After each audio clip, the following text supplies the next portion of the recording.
Okay, we're really going to do it. Hello, everybody. Old Buck Dave back again. Episode 201. For those of you that thought we were going to go away completely after 200, just kidding. Just kidding. Am I They're right? here. Am They're I right? back. Talk to me. Talk to me.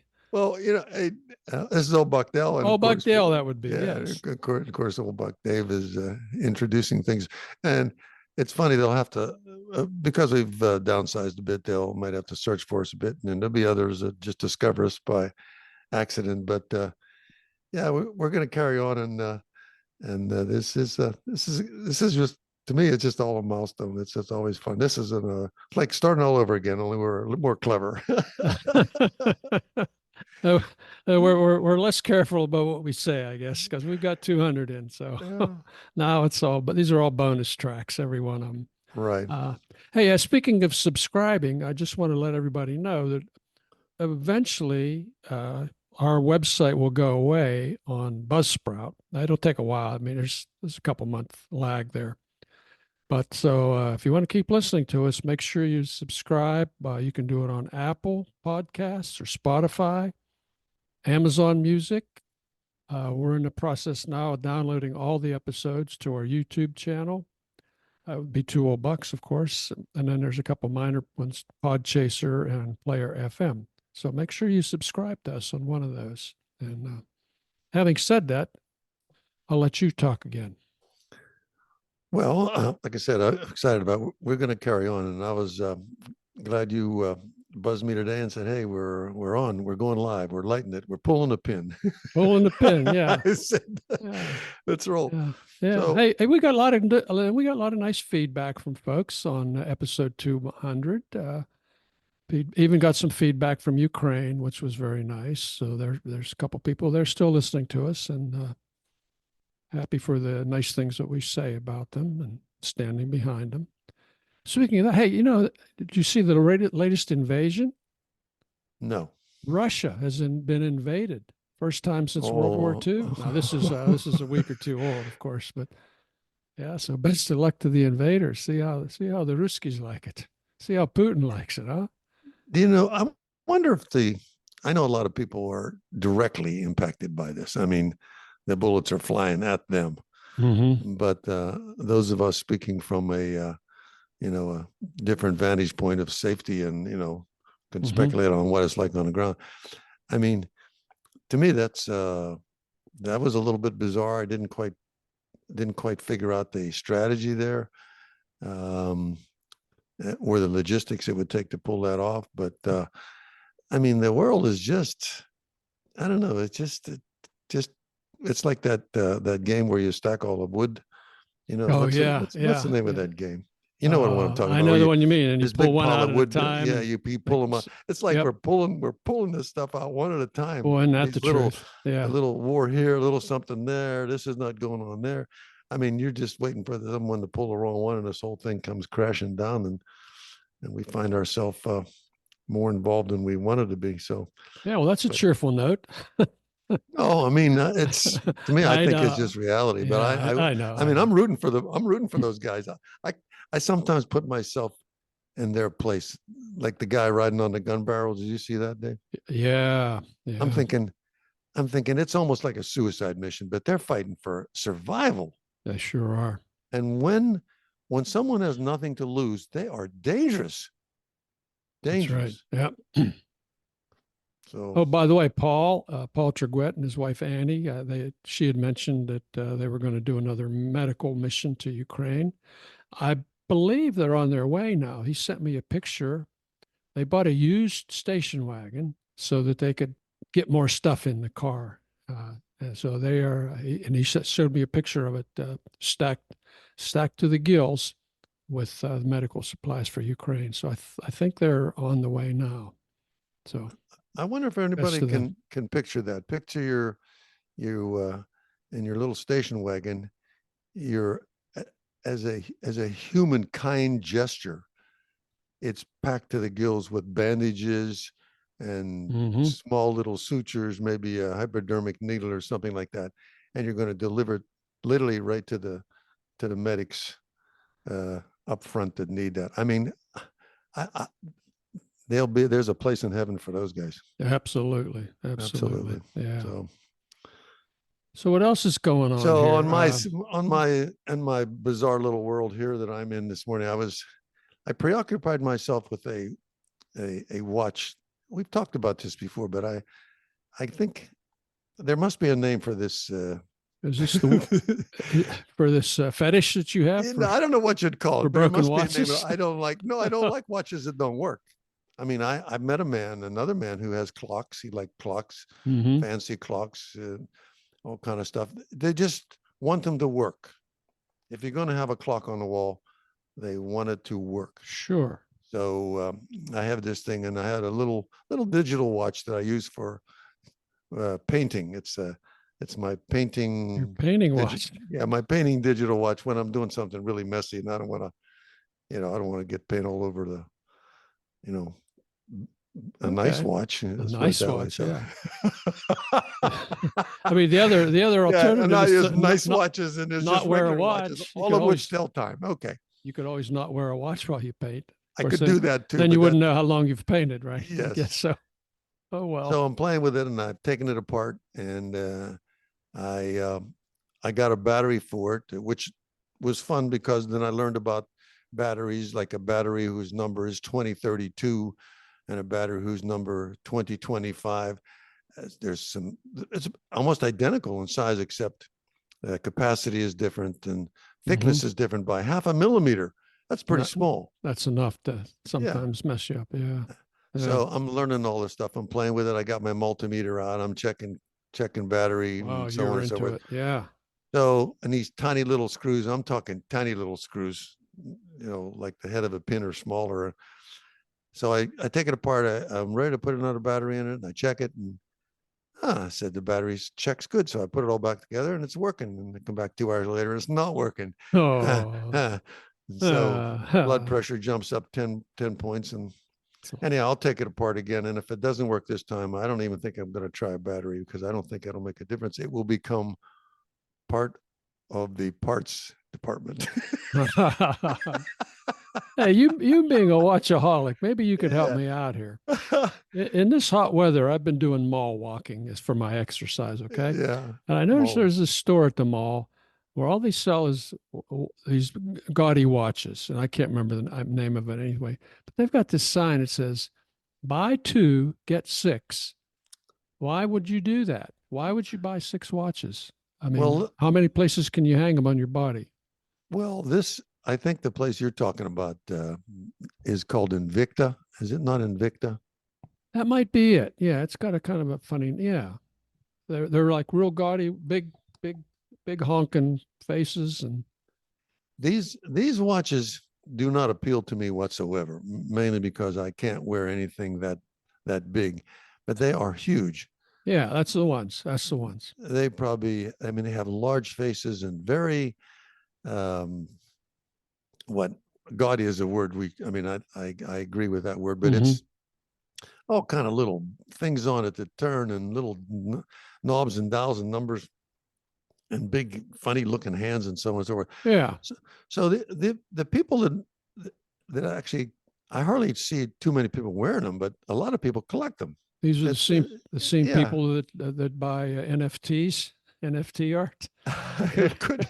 It could be, but I'm not. I was never interested. I've stopped in that store, I think, a couple times to look at those watches. I can't imagine running around with one. That seems totally impractical. But I think they buy and sell and trade, and I guess it's like trading cards then. It is in a way, and like people who invest in sneakers, like buy an Air Jordans and hold on to them and hang them, keep them in a box for 20 years. Yeah. So if you find somebody with a really large gaudy watch on, if you see the name of it, I think it'll say Invicta.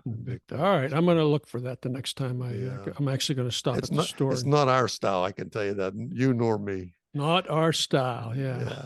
Yeah. So that's what I was doing, putzing around. It's too hot to do too much else.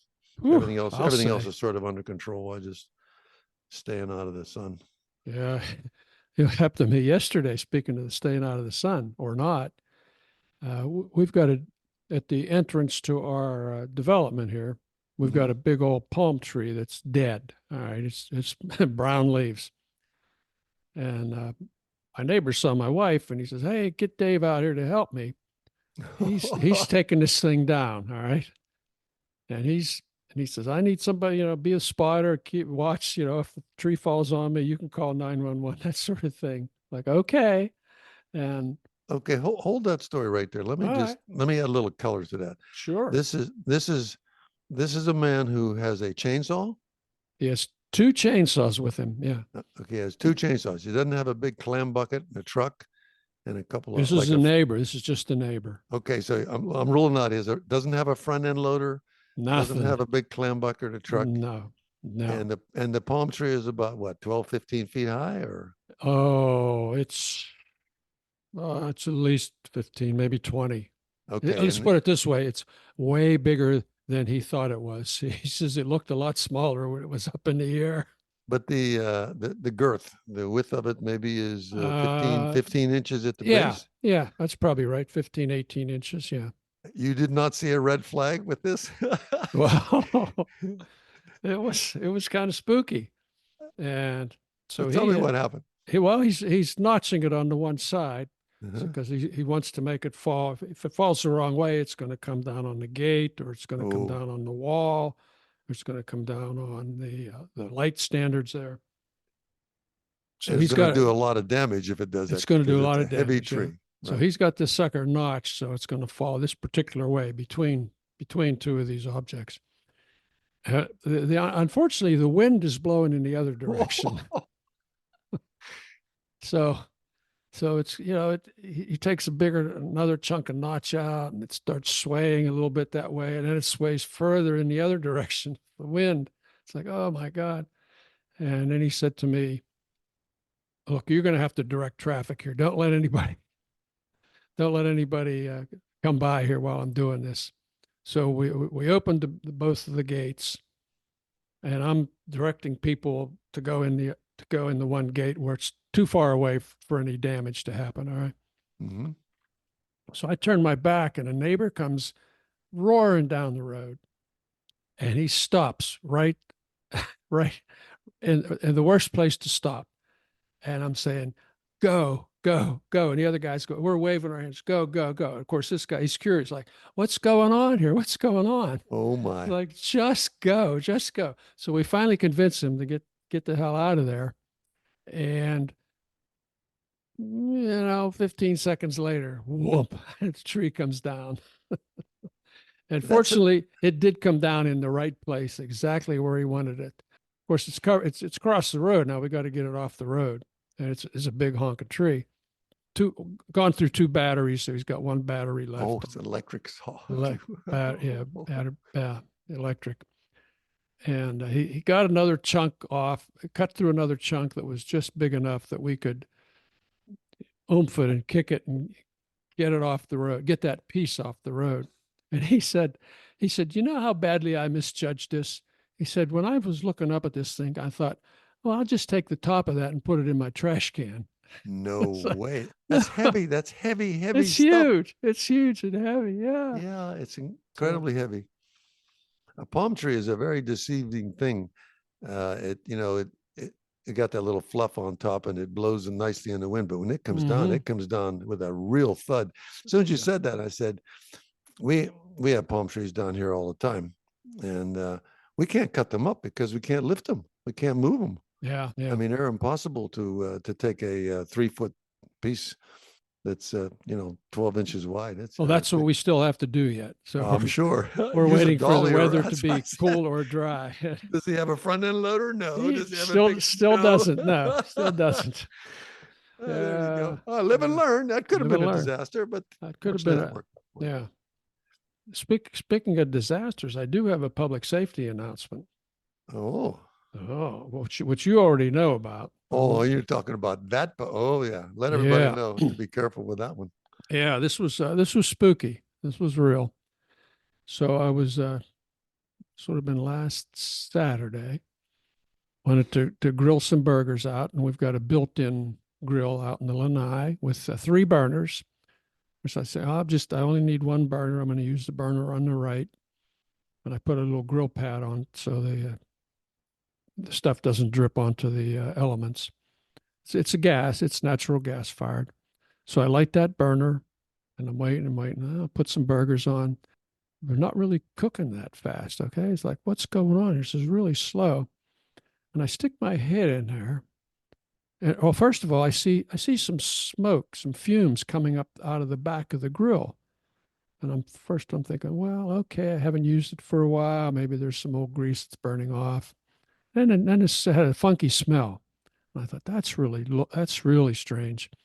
And I stuck my head to look in, and that's when it went whoop, and a big ball of flame came out at me. And as you know, it took the hair off of my right arm and off the right side of my hair, the hair off the right side of my head. My right eyebrow is seriously thinned out now, and it was spooky.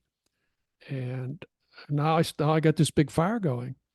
This is underneath. This is like if you open the doors, it's where that's at. It's like that portion of it. It's inside the lanai, yeah. Yeah, but Yeah. it's. I mean, if you open the doors to the grill underneath, there's like a little. Right. You can store stuff underneath this thing, which is what I had done, unfortunately. So that's where I had, that's where I have the shutoff valve down there. And when I opened the shutoff valve, everything felt kind of gritty in there. I thought that's kind of weird. And now fast forward to post explosion here. Fire continues to billow out of the top of the grill. I open the door, and boom, another wall of flame comes out of the door down below. And I'm thinking, oh my God, I got a serious fire going here. That's the one I think would have gotten you. Yeah. That one. Yeah, it's a good thing that the other one went off first. And of course we had rubber boots in there, plastic things. I had underneath the grill. Mm-hmm. Chlorine I think the chlorine tablets are what etched everything in there.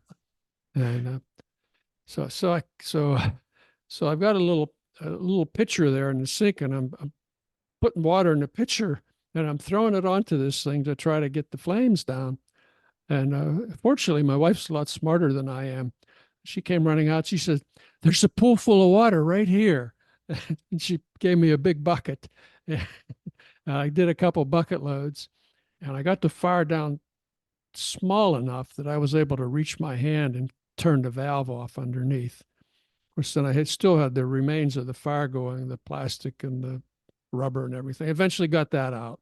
So to add a little color to that, I'm picturing the stuff underneath was on fire. Yes, it was. You had a gas leak on a rusted pipe that was feeding the burning fire. The fire. So that was already on fire. Mm-hmm. Interestingly enough, that even coming out of the pipe, the gas would keep burning. Do you know what I mean? You would just it wasn't going to explode, but it was going to keep burning. Keep burning. So you finally got the peripheral stuff fired down, was able to shut the gas off, which would then cut that off. Then you just had to go back. You had to go back and put the rest of the debris out. Right man. Then I had to let my heart rate go back down to normal. It was scary. It was really scary. And no burgers. And no burgers. No burgers, worst of all. Yeah. So that's a public service announcement, folks.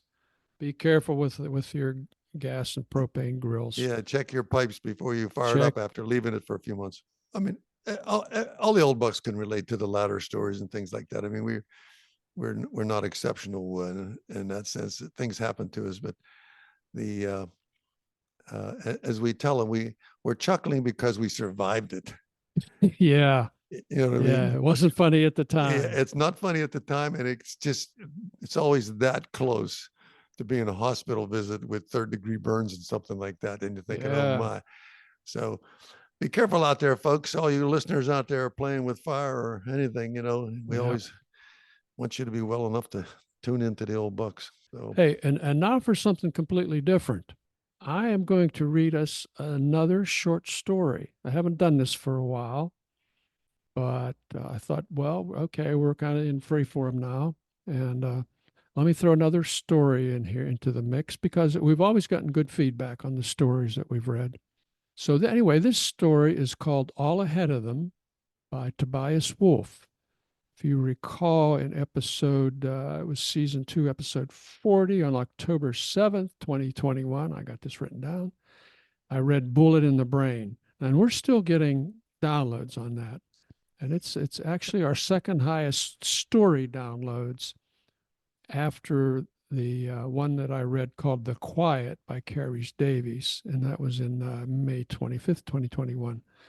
He's one of my favorite authors. Of course, he's the guy that wrote This Boy's Life, which was a memoir, and it told what a wild and crazy guy he was growing up. It's been made into a movie, good movie. This particular story was published July 8th of last year in the New Yorker. It opens as the protagonist, Thomas, otherwise known as Bud, gets a call from his brother while he's honeymooning in the Cinque Terre area of Italy with his new wife, Arden. Let me add something there, Dave. Please do. Yeah. Jump in, because we'll talk about this afterwards. Yeah, but yeah, we are going to talk about this, and Dave let me read it ahead of time. So it's so nice of me, right? It's a fascinating a little story. So I was going to say, listen carefully.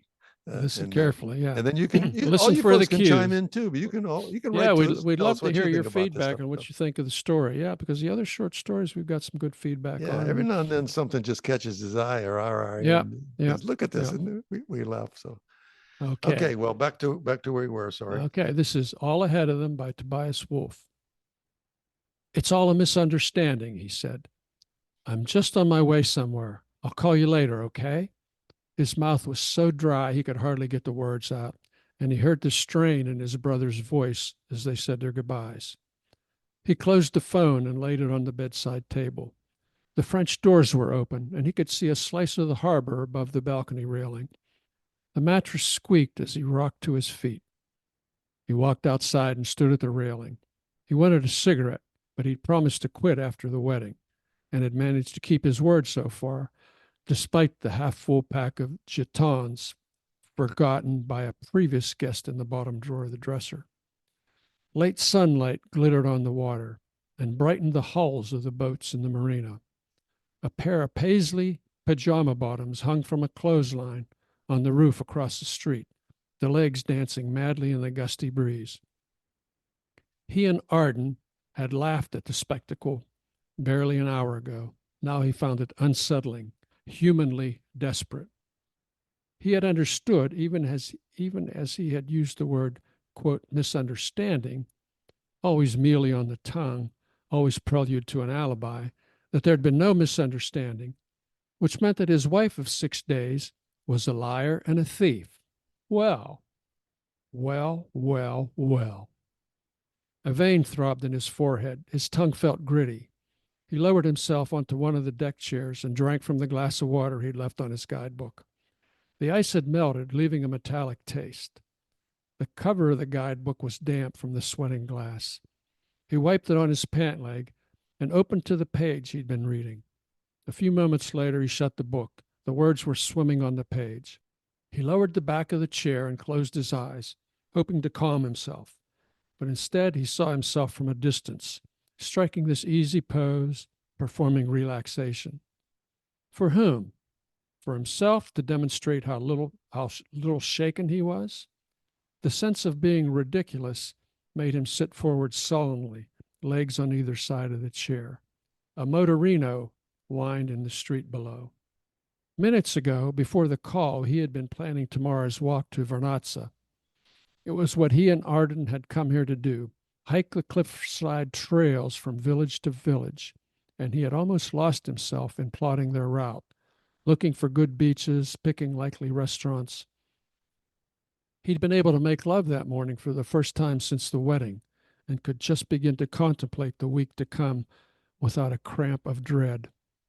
He'd had this trouble with Arden a few times before, but he'd assumed that it would pass once the anxieties of getting married were behind him. Arden was being okay about it, understanding even, though she really didn't understand, How could she when he didn't understand? He knew that she was trying to make it easier for him, but when she told him not to worry, that it happened to men all the time, he was not reassured. Her sympathy was withering enough, but all the time? Where did that come from? The wisdom of others, he'd hoped. But what sort of conversation would invite those others to make such a revelation?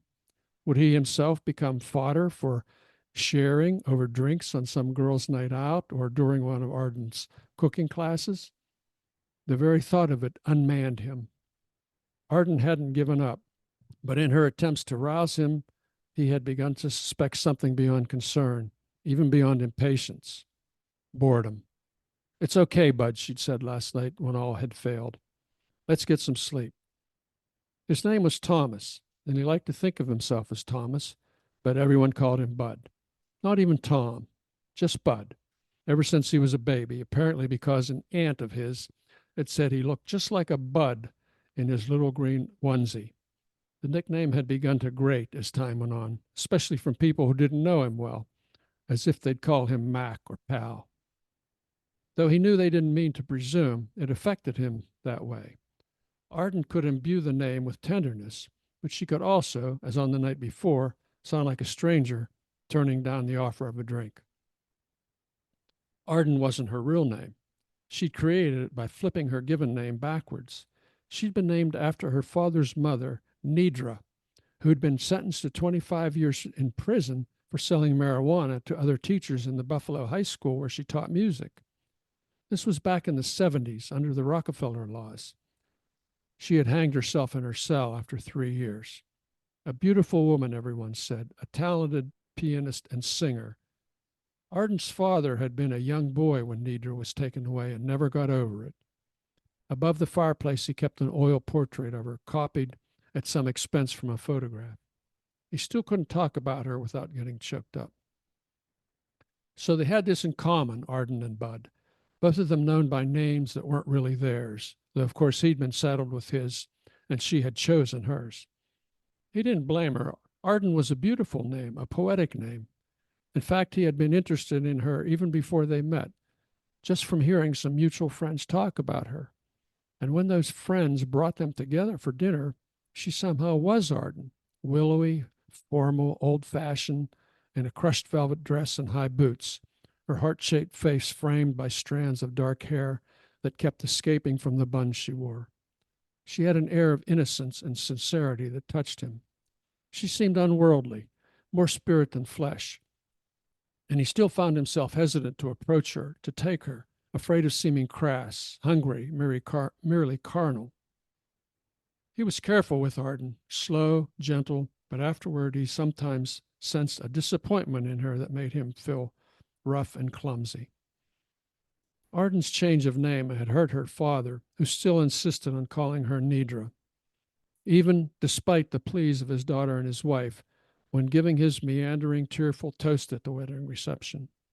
There had been puzzled looks on the faces of some of the guests, as if they'd wandered into the wrong party, and Thomas realized that his bride had kept her given name secret from many of them, even close friends from college and the clinic where she worked as a speech therapist. She'd been in no hurry to tell him either. He'd found out only when going to meet her parents for the first time. She had briefed him in the car on their way to the house. The story of her name, her grandmother's prison sentence, and suicide, all accounted for in a cool, flat recital of the facts during the last few minutes of the drive. So when Dad calls me Nidra, that's why, she said, as he pulled to the curb. She got out of the car and waved at someone. Thomas sat there in a daze until she rapped on the roof of the car. Come on, Bud, they're waiting. Whenever they visited Arden's family, Thomas found himself studying the portrait of her grandmother. He'd smoked some weed in high school and college. Not much. It made him unpleasantly self-conscious, tongue-tied, but he didn't see any great harm in it. Certainly not enough to lock someone up as they used to do, just for having a few joints. But Nidra had more than a few joints when they busted her. She had a pound of stuff, and precision scales and special baggies and several $1,000s in an account hitherto unknown to her husband. She'd been an actual dealer, an ambitious dealer too, expanding her customer base to the young professors in the local colleges, though that hadn't come out until after her death and the repeal of the laws. She got busted after a vice principal of her school ran a red light after a Christmas party, and the cops saw a fat spliff roll out of the glove compartment where the poor man opened it to show his registration. Stoned, hysterical, he immediately offered up Nidra, and that was that. The portrait fascinated Thomas. Nidra was looking down on a Siamese cat in her lap, and yes, she was beautiful, but not in the ethereal way that Arden was beautiful. Her hair was short and blonde, almost white, and her nose slightly upturned, where Arden's was aquiline. She wore a short-sleeved shirt, and her arms were plump, rounded, both wrists circled with gold bracelets. Her lips were painted a deep red. Musician and purveyor of marijuana she might be, but there was nothing of the artistic hippie about Nidra. In fact, she looked sort of Republican in a way, of his own grandmother and his aunts and their friends, a type he'd always been attracted to. Women who smoked and drank cocktails and wore glittering rings and perfume and mink coats, which he liked to hang up for them, stroking the fur that somehow brought in the cold night of the winter. Nidra was smiling down on the cat, and Thomas couldn't help seeing something secretive in that smile, something withheld and power-giving, and maybe not so nice. And he liked that, liked knowing how different Nidra had been from what she seemed, a dealer, an outlaw. But he understood that he was probably reading things into the portrait. Thomas had packed his father's old Army Zippo. Just out of sentiment, he was definitely quitting. He fetched it, then took the pack of jetons from under his shirts, tapped the cigarette out, and rolled it between his thumb and forefinger. It was dry, stale. He went back onto the balcony and propped his elbows on the railing. The lighter flared at the first roll of the flint. He roasted the tip of the cigarette over the tall, oily flame, relishing the faint crackle of the leaves. The first drag went right to his head. He closed his eyes. He felt himself swaying a little. Oh, but it was good. He took another hit off the cigarette and opened his eyes to the astonishing sight of the pajama bottoms performing a can-can, one leg up and down, then the other, again and again. He laughed in spite of himself. His dizziness passed. He went on smoking and thinking darkly. One last drag, and he flicked the cigarette down toward the empty lane. It landed on an awning. Metal, fortunately. That would have made his day, burning the hotel down. Wasn't he the lucky one? So, the misunderstanding. What to do? Libby, his brother's wife, never had her fingers off the phone. She texted while doing crossword puzzles, throwing a frisbee for their neurotic Weimaraner, or even changing diapers. By now, everyone in the family probably knew. Jenny and Claire, the other bridesmaids, lived downstate, and Libby hadn't met them before the wedding, but she could track them down. Maybe she already had. What would they think? They'd been Arden's roommates at Skidmore, her closest friends, and Libby, tireless busybody though she was, had a good heart. She'd taken Arden under her wing, treated her like a sister, even helped her plan the wedding. But of course it was Libby who'd discovered the crime, and now she was on the warpath. Arden had picked out the dresses for her bridesmaids at a shop Libby had recommended. The dresses cost more than $500 each, which seemed a ridiculous sum to Thomas, but was apparently not out of bounds for the fancy wedding they were having. Libby and Jenny and Claire seemed to take the price in stride. They deputized Arden to buy the dresses for them and paid her back without a squeak. And the dresses were beautiful. Thomas had to admit that. In fact, the word that came to him was stunning. It seemed a woman's kind of word, so he didn't say it, but he thought it when he saw the three women together in the church, excited, weepy, glowing in emerald green silk that rustled as they danced attendance under their cool ivory queen. He'd been happy to admire what he hadn't had to pay for, though he knew he'd have found the dresses less appealing if they'd cost him 500 bills. The problem was that they hadn't cost Arden 500 bills either. That was the original price, still on the tags. And when she sent them to Libby and Jenny and Claire, but the dresses had been marked down by half when she bought them. Libby had taken hers back to the shop after the wedding for some minor adjustments, and the chatty owner had unwittingly exposed Arden's scam. 250 each, 750 altogether. Not exactly peanuts, but hardly a killing either. The senior partners in his law firm made that much in an hour. He wasn't doing badly himself and would do even better as time went on. And Arden had been given a nice bump in pay just 2 months ago. So why do it? It couldn't have been about the money. It was something else, a sort of impulse or itch. For what? The tingle of risk? Of stepping over the line? Of sort of adventure, maybe. The release of something held in, perhaps, her very self. Thomas's mother had told him of a recurrent dream in which she woke in her own bed, in her own house, and descended the stairs to find a strange man sitting at her kitchen table. He was wearing a military uniform and bore a livid scar across one cheek. Upon seeing her in the doorway, he rose and greeted her as his wife, approaching her with arms outstretched. She told Thomas this story twice, both times with a bemused smile. Now he felt as if he had somehow entered such a dream himself. Who was she? Who was this woman? It was shocking. That is, he supposed he should be shocked. But here was the fact stipulated. He wasn't shocked. Embarrassed to be sure, but not shocked. That seemed odd to him. He had to wonder, why not? And this question brought to mind the stories that Arden told when she showed up late for dinner or a movie or just about anything. She was always late and always had a story. Thomas accepted these often flimsy narratives as a form of apology. In his limited experience, beautiful women did not generally feel obliged to make excuses. And there was something endearing about Arden's inventions. A woman had slipped on a patch of ice, and she'd had to wait until the ambulance came. Her office door had locked behind her, with the keys inside, while the security guard was on break.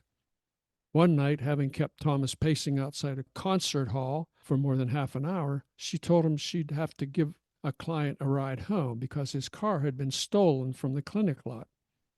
Then she repeated the excuse a few months later in pretty much the same words. It was as if she didn't expect him to believe her, as if it were part of a game he'd bought into. And he guessed he had, because he never called her on any of it. No, that would have spoiled what he took to be an understanding between them, that she could spin transparent yarns and he would indulge her, even be amused by their transparency.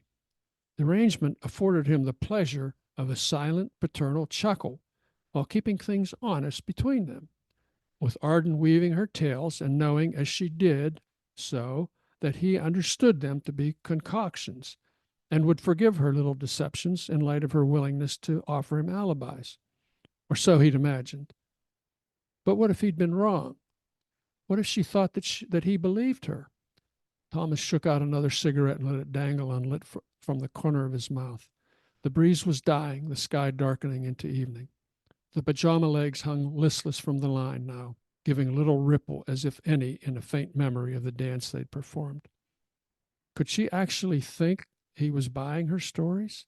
He wouldn't thought it possible, except that he saw that it was possible.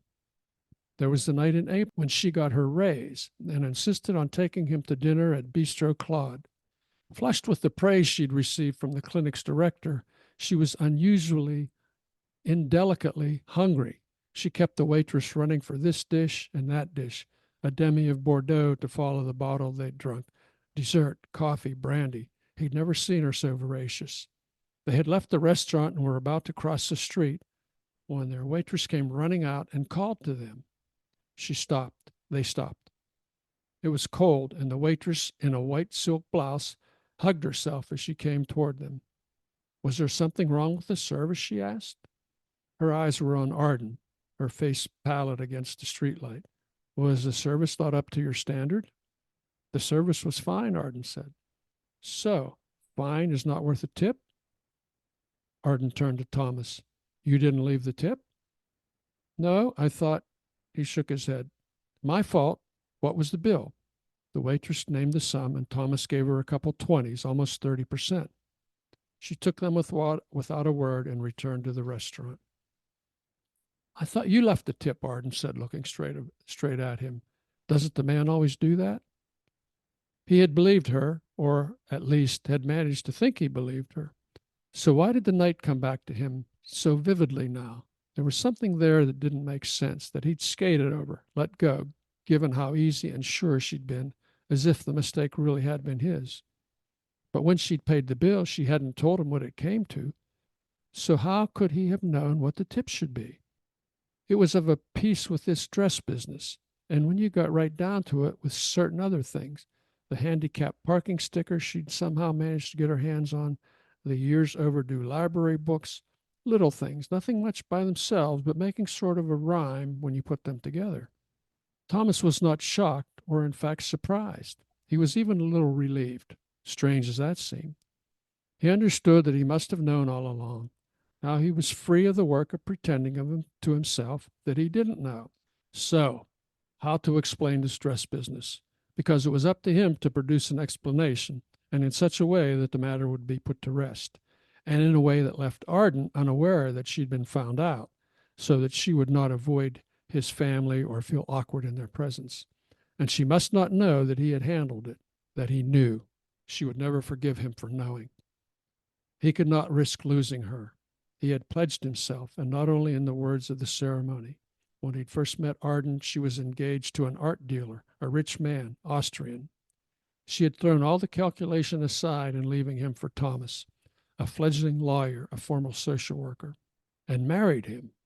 He'd wondered if he was equal to her trust in him. Well, by God, he was. He was.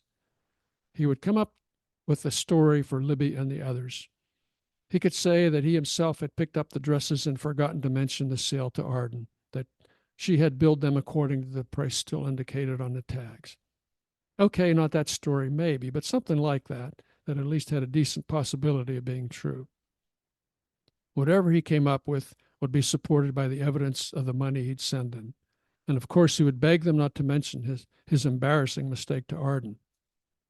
He would draw the funds from his account, not yet merged with Arden's, and then open another at a different bank so that he could write other checks as occasion required, for there would surely be other occasions as the years went on, other confusions, misunderstandings, to be explained and smoothed over and set right with the roll of the old green, generously fattened to keep things, quote, between ourselves, so that his wife wouldn't find out.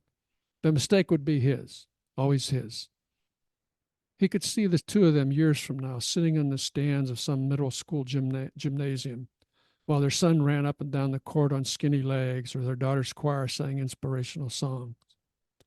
He would look at his beautiful wife and know and be glad in his knowledge and in her certainty of his innocence. That bad girl, where was she? She'd gone out to do some shopping. How long could that take?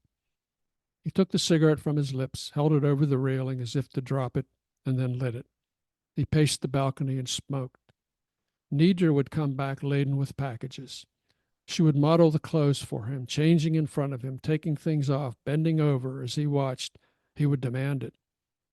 She would hear the thickness in his voice and hesitate and smile. He knew that smile. He could see it, his mother's smile, as she remembered the scarred stranger in his kitchen and how she'd enter his embrace. So there we are. Well, I think that's just a great little story. It's a great story. It's a great story. In fact, as you was reading that, I was thinking it's almost like he knew somebody who this happened to. It sounded like real. You know what I mean? Like like it was a firsthand experience or something. It would be brilliant for an author just to come up with a story like that. I mean, from the opening line, it's all a misunderstanding. Yeah, know, something's going to be going wrong here. Yeah, some old buck out there just had a thought. Yeah. It's all a misunderstanding. And then by the middle of the first page, he said his wife of 6 days was a liar and a thief. Well. And then there's still something that's going to compel him to stick with this and cover this and provide all this deception and everything. Why do you think he's saying he's going to stick it out? Yeah, he loves this woman. He worships her, despite her frailties and their manipulation. Yeah. So why do you think he feels that way, though? I mean, I don't have a psychological name for something like that, but there's sometimes clearly there is attractions that despite all the craziness that maybe you and I would observe or someone else would observe, they just can't break. They can't break free from it. They just keep. Why do you keep doing the same thing over and over again? So this particular character, if it's not based on a real person, was obviously well written enough that you could see she had something that was so attractive that everything else was going to be forgiven. Yeah. So it was a good story. I thought, the fact that Arden's grandmother Nidra was a criminal. It's kind of interesting. I thought was she Nidra reincarnated? He even calls her Nidra at the end. So that could have played that was pretty could have played a interesting. part in the character development, but for character development, that give the reader pause. Yeah, Think about that. Yeah, I think I think just Thomas, and I think he kind of says that towards the end. He says, I think he found himself as like marrying up, and he was getting somebody who was better than he quote deserved, and so he was willing to endure all these lies that he knew that were going to continue to happen over the years. Interesting. We're all flawed. We're all flawed individuals, True, one way or another. And I know you are you read a lot of short stories, compilations of short stories. I know you pick them up, and frankly, I sit there. I mean, even though I'm familiar with it, even though I'm familiar with the storyline, to hear you read it, it's very relaxing. I hope anybody to take the time to listen to the whole story there. Yeah, it would be interesting. Equally relaxed. Yeah, it'd be interesting in feedback that we get from listeners. Yeah, tell us what you think. You can. There's several ways to get back to us. As you know, you can do the fan mail, which is email, text message, basically. We don't know who it comes from. We just know it comes. Of course, you can leave a voicemail or. Well, I'm going to ask our listeners to and keep encouraging you to come across these things, because every now and then you come up with really interesting stuff. I think that was a good story. I like you got to go through a lot of stuff. You got to sort a lot of stuff out before you throw it in my lap and say, what do you think of this? That's right. I always appreciate it. So write in, folks. Write in. Buck's Too Old, or take all those other options to encourage Dave to keep finding them keep finding some hidden gems here. Yeah. And we'll keep doing it. So I would like to again see what you think of this format. Every Bucks episode is not going to be a short story, but we'd like to do more of them. With that, I'm going to say that it's been a great episode. It's fun doing the story, and looking forward to talking to everybody next time. Yeah. This is old Buckdale saying thanks everybody for listening, and we'll talk to you next time. Bye-bye.